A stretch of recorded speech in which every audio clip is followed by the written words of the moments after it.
हरे कृष्णा।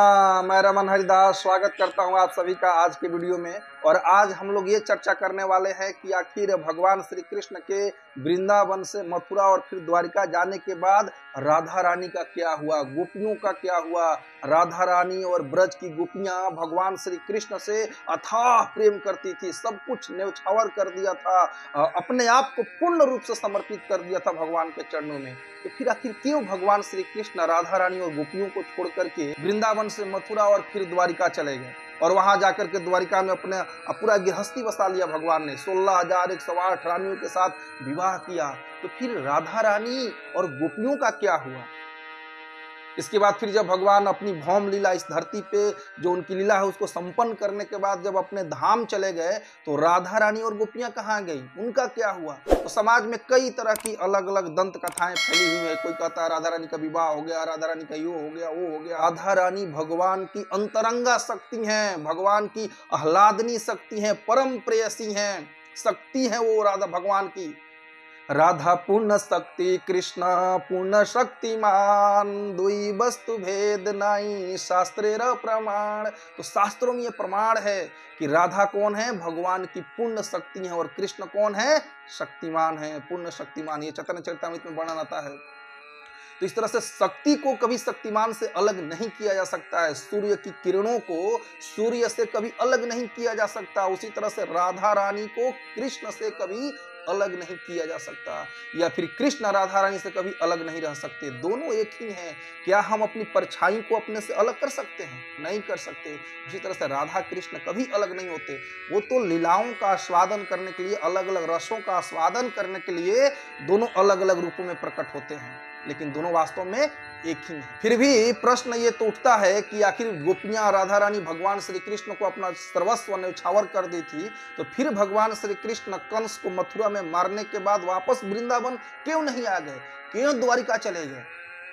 और द्वारिका में जाकर के उन्होंने पूरी गृहस्थी बसा ली, माने प्रेम राधा रानी और गोपियों से, और विवाह किसी और से, रुक्मिणी, सत्यभामा, जामवंती, इन सब रानियों से भगवान ने विवाह कर लिया। तो देखने में ऐसा लगता है कि भगवान बड़े निर्मोही हैं। हाँ, कृष्ण बड़े निर्मोही हैं और प्रेम का उन्होंने मान नहीं रखा, लेकिन ऐसा बिल्कुल नहीं है। देखिए, भगवान श्री कृष्ण वास्तव में कभी वृंदावन को छोड़ के जाते ही नहीं। उन्होंने मथुरा और द्वारिका की लीलाओं के लिए अपना विस्तार भेजा था वासुदेव कृष्ण के रूप में, लेकिन वास्तव में जो कृष्ण है, परम पुरुषोत्तम भगवान श्री कृष्ण, वो हर समय वृंदावन में वास करते हैं। तो प्रश्न उठता है कि फिर वो ओझल क्यों हो गए? तो इसको एक कथा के माध्यम से समझते हैं। एक बार राधा और कृष्ण प्रेम सरोवर में विराजमान थे। राधा रानी भगवान श्री कृष्ण के साथ में थी, भगवान श्री कृष्ण के कुछ प्रमुख ग्वाल वाल भी उनके साथ थे, मधुमंगल आदि। लेकिन तब तक एक भौरा राधा रानी को बार बार परेशान कर रहा था, उनके चेहरे पे बार बार ऐसे घूमता था। राधा रानी को बड़ा इरिटेशन होता था कि प्रभु की सेवा में विघ्न डाल रहा है। तो मधुमंगल बोला, आप चिंता मत कीजिए, अभी हम इस भौरों को भगाते हैं। तो मधुमंगल भौरे को खदेड़ दिए और खदेड़ करके बोले कि मैंने मधुसूदन को भगा दिया, मैंने मधुसूदन को भगा दिया। मधुसूदन, भौरा को मधुसूदन भी कहते हैं और भगवान श्री कृष्ण को भी मधुसूदन कहते हैं। तो राधा रानी को यह आभास हो गया कि भगवान श्री कृष्ण उनसे छोड़ करके चले गए। कैसे आपने, कैसे भगवान को भगा दिया, है ना? ऐसा राधा रानी को वियोग हो गया। तो उनके विरह में, भगवान कृष्ण के विरह में वो इस कदर विलाप करने लगी कि भगवान कृष्ण भी आश्चर्यचकित हो गए। भगवान सोच रहे कि मैं तो इनके साथ में, अभी इनके पास में हूं, इनके साथ में हूं, और फिर भी मेरे लिए विलाप कर रही हैं। भगवान कृष्ण समझ नहीं पा रहे थे। राधा रानी का जो प्रेम है ना, जो महाभाव है उनका, वो उसको कृष्ण भी नहीं समझ पाते। उसी महाभाव को और राधा रानी के प्रेम को समझने के लिए राधा रानी का हृदय चुरा करके वहीं भगवान श्री कृष्ण कलियुग में श्री चैतन्य महाप्रभु के रूप में प्रकट हुए, ताकि राधा रानी के भाव को, उनके प्रेम को, उनके महाभाव को समझ सके। तो कृष्ण बड़े आश्चर्य में पड़ गए। भला बताइए, मैं यहाँ पे इनके साथ में हूँ और फिर भी ये विलाप कर रही है। राधा रानी को कृष्ण संभाल नहीं पा रहे थे, इतने विरह में राधा रानी वियोग में विलाप करने लगी कृष्ण के लिए, जबकि वो कृष्ण के साथ में ही है। तो इसको विरह की भाव कहते हैं, और विरह का भाव गोपियों में बहुत अधिक था भगवान कृष्ण के लिए, ना।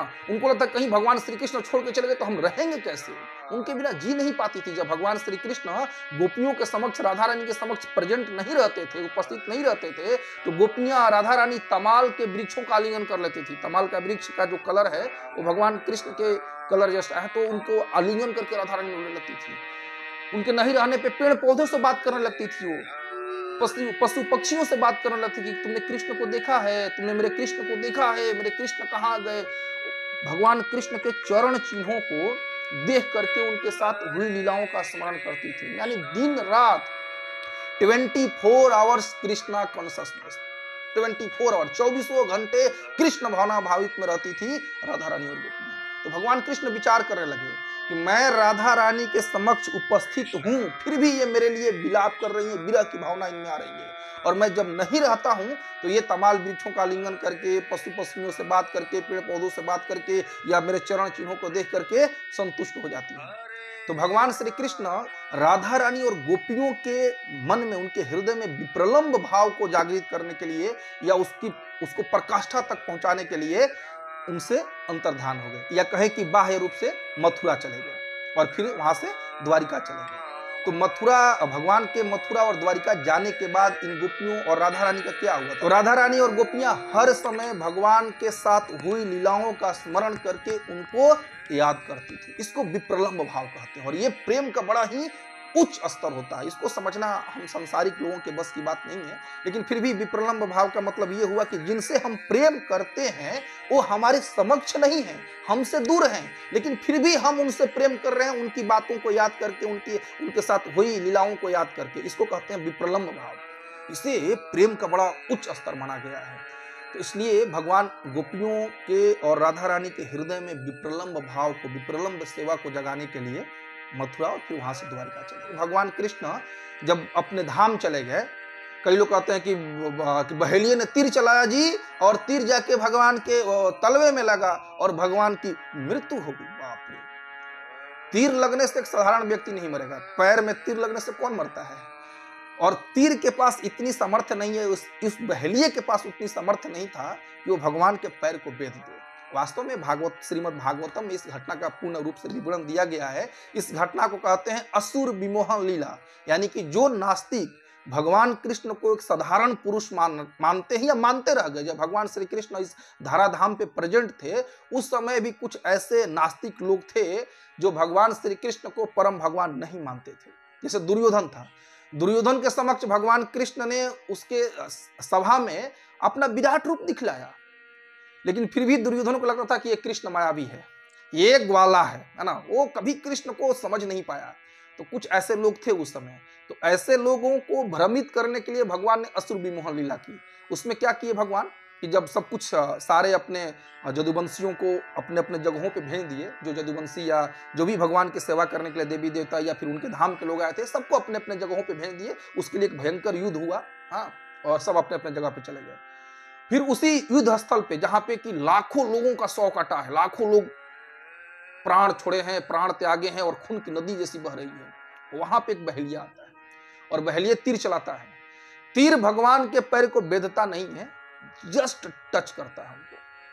फिर बहेलिया भगवान के सामने आकर के माफी मांगने लगता है, तो भगवान उसको उसी शरीर में अपने धाम भेज देते हैं। तो सोचिए कि जो भगवान कृष्ण एक बहेलिये को उसके सशरीर भगवान अपने धाम भेज देते हैं, जो भगवान श्री कृष्ण अपनी माता देवकी के मृत 6 पुत्रों को जमलोक में जाकर के जमराज जी के हाथ से उठा करके लाते हैं, जो भगवान श्री कृष्ण अपने गुरु के पुत्र को वापस लेकर के आते हैं, क्या वो भगवान श्री कृष्ण को एक बहेलिया मार सकता है? वो भी तीर लगने से। हमारे पैर के तलवे में तीर लगे तो हम सब नहीं मरेंगे, भगवान की मृत्यु कैसे हो सकती है? भगवान मरते नहीं है और नहीं भगवान का जन्म होता है। भगवान प्रकट होते हैं और अप्रकट होते हैं। तो जब भगवान पृथ्वी की लीलाओं को संपन्न करके अप्रकट हो गए, लगभग भगवान 126 साल तक इस धरती पर रहे थे, और जब वो जाने लगे तो सारे देवी देवता, ब्रह्मा जी, शिव जी, इंद्र, सब देवी देवता लोग देख रहे थे और सबके देखते देखते भगवान अपने धाम चले गए, गोलोक वृंदावन।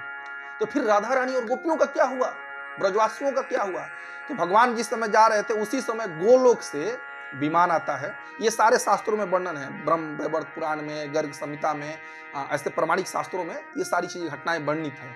तो वहां से विमान आता है भगवान के धाम से, गोलोक वृंदावन से, और राधा रानी और सारी गोपियां, सारे ब्रजवासी उस विमान पे सवार होते हैं, बैठते हैं और सब लोग वापस भगवान के धाम चले जाती है। जो गोपियां थी, ब्रजवासी हैं, ये सब राधा रानी, ये सब भगवान की अपनी अंतरंगा शक्ति है, भगवान के धाम से आई थी। हरे कृष्णा। बहुत बहुत धन्यवाद। तो अगर आपको वीडियो अच्छा लगा हो तो चैनल को सब्सक्राइब कर लीजिए, वीडियो को शेयर कीजिए, लाइक कीजिए। मिलते हैं नेक्स्ट वीडियो में, तब तक के लिए हरे कृष्णा, राधे राधे।